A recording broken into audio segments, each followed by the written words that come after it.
Everyone, हमने methods of classification कर लिया था। मेथड्स ऑफ क्लासिफिकेशन का जो पॉपुलर मेथड था वो क्या था? Quantitative classification. क्वांटिटेटिव क्लासिफिकेशन को फिर आगे डेवलप किया गया, मतलब उसमें क्या क्या आते हैं हम उनको समझेंगे। उसमें एक वेरिएबल था, एक फ्रीक्वेंसी था। अब यहाँ पर हम वेरिएबल को समझेंगे, वेरिएबल होता क्या है और ये कितने टाइप्स का होता है। देखो, वैसे तो वेरिएबल्स कई टाइप्स के होते हैं, लेकिन जो पॉपुलर है हमने उनको लिया है। तो वेरिएबल्स जिनको हम क्या कर सकते हैं, नंबर में मेजर कर सकते हैं, उसको हम क्या कहते हैं? वेरिएबल कहते हैं। जिसको हम संख्या में बता सकते हैं, इसीलिए क्वांटिटेटिव टर्म्स में वेरिएबल्स को यूज किया जाता है। क्यों? क्वांटिटेटिव का मतलब भी क्या होता है? नंबर्स, ठीक है, संख्याओं में। और वेरिएबल का नंबर भी यही होता है। जैसे जिनको हम नंबर से मेजर नहीं कर सकते, जैसे ब्यूटी है, ठीक है, कि भाई ये कितना सुंदर है, तो उसकी परसेंटेज वगैरह कुछ निकाल सकते हैं? जी नहीं। उनको सिर्फ हम क्या देंगे? आगे रैंक प्रोवाइड देंगे, वो अलग मेथड्स हो जाता है। तो जिनको हम नंबर से मेजर कर सकते हैं उनको यहाँ पर लेकर उनको ही हम क्या कहते हैं? वेरिएबल कहते हैं। अब वेरिएबल के टाइप कितने हैं? Discrete variable, continuous variable. +1 तक तो अपने इतने ही आते हैं, लेकिन कई बार इन वेरिएबल्स के भी नाम हमको सुनने को मिलते हैं। ये भी क्या है? इंपॉर्टेंट वेरिएबल हैं। और आप ऑब्जेक्टिव टाइप का पेपर दे रहे हो तो किसी भी वेरिएबल्स का आपका ऑप्शंस में नाम दे दिया जाता है आपको कंफ्यूज करने के लिए। तो आपको हर एक वेरिएबल का पता होना चाहिए, और इतने मुश्किल भी नहीं है। अगर आपकी समझ में आ जाते हैं और बहुत ही इजीली हमने समझाने की कोशिश की है, तो आप एग्जाम्पल के थ्रू उनको देख सकते हो कि इसका आंसर क्या होना चाहिए। तो स्टार्ट करते हैं। Discrete variable. डिस्क्रीट मतलब खंडित, जो पहले ही क्या है? टुकड़ों में है। अगर कोई चीज टुकड़ों में है, यानी कि वो पहले ही खंडित, उसके जितने टुकड़े हो सकते थे उतने हो चुके हैं, तो क्या आप उसको आगे डिवाइड कर सकते हो? जी नहीं। तो इसीलिए ये क्या होते हैं? वोल नंबर्स में होते हैं। इनको हम पॉइंटों में नहीं लिख सकते। जैसे 3.5 होता है, ठीक है, अगर किसी के नंबर आए हैं 13.5 हो सकते हैं, बट क्या अगर मैच चल रहा है तो उसमें आपका ये हो सकता है कि आपका 4 नहीं 4.5 लगा है, या 6 नहीं आपका 5.5 लगा है? जी नहीं। तो जो नंबर्स वोल नंबर्स में होते हैं, जिनके हम टुकड़े नहीं कर सकते, कहने का मतलब जो पॉइंटों में नहीं होते, उसको हम बोलते हैं डिस्क्रीट वेरिएबल्स।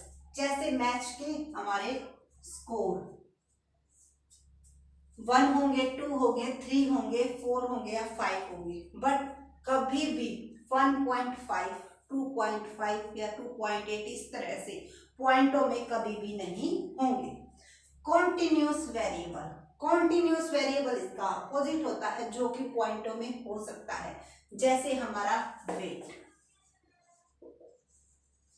ऐसा हो सकता है ना कि 45 किलो 200 ग्राम, 48 किलो 100 ग्राम, तो ग्रामों में भी हो सकता है, पॉइंटों में मतलब इसको काउंट किया जा सकता है।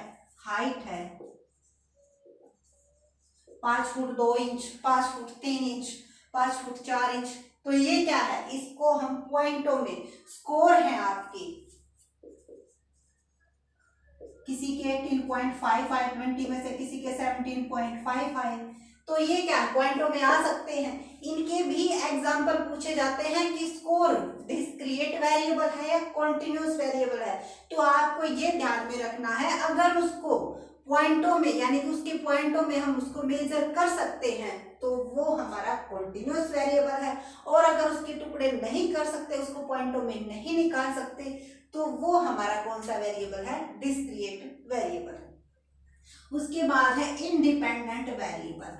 इंडिपेंडेंट वेरिएबल जो किसी के ऊपर डिपेंड नहीं होता, उसके ऊपर और चीजें डिपेंड होती हैं। जैसे हार्ड वर्क है आपका, ठीक है, हार्ड वर्क क्या है? इंडिपेंडेंट वेरिएबल है, लेकिन हार्ड वर्क के ऊपर आपका रिजल्ट डिपेंड करता है। जितनी आप मेहनत ज्यादा करोगे उतना ही अच्छा रिजल्ट आएगा। तो ये क्या हो गया, इंडिपेंडेंट वेरिएबल, जो कि अपने आप में इंडिपेंडेंट है, जो जिसको कोई भी फैक्टर इफेक्ट नहीं करता, लेकिन ये फैक्टर्स को अफेक्ट करने की क्या रखता है, ताकत रखता है। हार्ड वर्क आपके रिजल्ट्स को इफेक्ट करता है, जितना ज्यादा हार्ड वर्क करोगे उतना ही अच्छा रिजल्ट आएगा।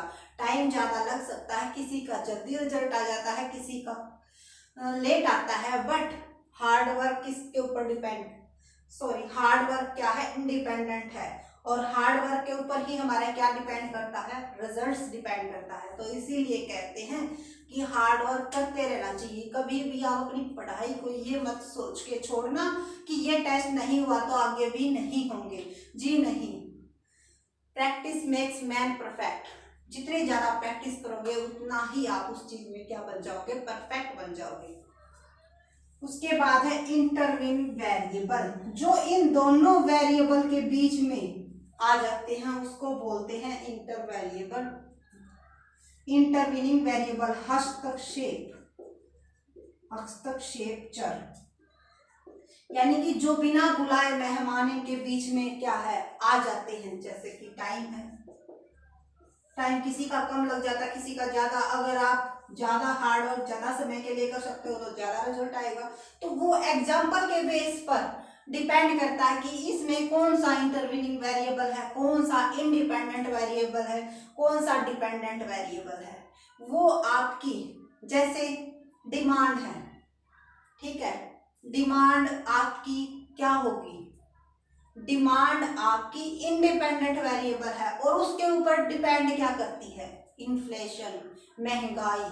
डिमांड जितनी ज्यादा होगी उतनी ही महंगाई क्या होगी, उतनी ही ज्यादा महंगाई होगी। डिमांड जितनी कम होगी उतनी ही कम क्या होगी, महंगाई होगी। तो इस तरह से हम देख सकते हैं कि कौन सा डिपेंडेंट वेरिएबल है, कौन सा इंडिपेंडेंट वेरिएबल है। तो जो पॉपुलर वेरिएबल थे उनको हमने यहाँ पे स्टडी किया है। वेरिएबल कौन से, जिनको नंबर से मेजर कर सकते हैं, जिनको नंबर में मेजर नहीं कर सकते वो हमारे वेरिएबल, उसको हम वेरिएबल नहीं कहते।